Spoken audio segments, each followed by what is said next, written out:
Hi, ഞാൻ ആശുപത്രിയിൽ നിന്നും തിരികെ വന്നു കൂട്ടുകാരെ.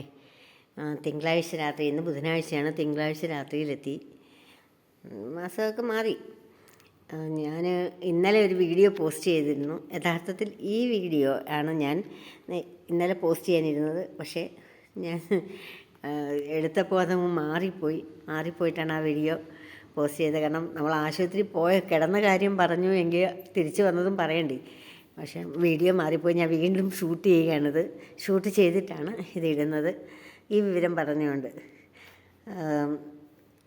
ഇതാണ് സീസർ യെല്ലോ. നല്ല മഞ്ഞ കളറിലെ ഫ്ലവറാണ്. സീസർ വെറൈറ്റി എന്ന് പറഞ്ഞാൽ ഞാൻ പല പ്രാവശ്യം എൻ്റെ വീഡിയോയിൽ പറഞ്ഞിട്ടുണ്ട്.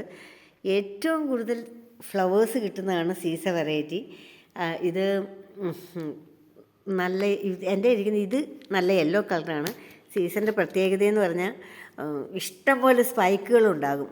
നിറയെ എന്നതില്ല, സമയം നോക്കിയല്ല, എന്നും അതിനകത്ത് പൂക്കൾ കാണും ഇഷ്ടം പോലെ. കാരണം കുറച്ച് വലിയ പ്ലാന്റാണ്. 10, 15, 20 സ്പൈക്ക് വരെ എൻ്റെ സീസർ ബാങ്കോങ് ഉണ്ട്. അതിൽ അത്രയൊക്കെ പൂക്കൾ വന്നിട്ടുണ്ട്. ഞാൻ പല പ്രാവശ്യം അത് കാണിച്ചിട്ടുമുണ്ട്. ഒരു തുടക്കക്കാർക്ക് ചെയ്യാൻ പറ്റിയ വളർത്താൻ പറ്റിയ ഒരു ഓർക്കിഡാണ്. ഡെൻഡ്രോബിയം ഇനമാണ് സീസർ വെറൈറ്റി. ഇത് സീസർ യെല്ലോയാണ്. ഈ സീസർ വെറൈറ്റിയുടെ പ്രത്യേകത, നമ്മൾ സാധാരണ ഓർക്കിഡിൻ്റെ കൂട്ട് നല്ല ഉരുണ്ട ഇലകളല്ല, പകരം നല്ല മെലിഞ്ഞ ഇതളുകളാണ് മെലിഞ്ഞ ഇതളുകളാണ്. കണ്ടില്ലേ?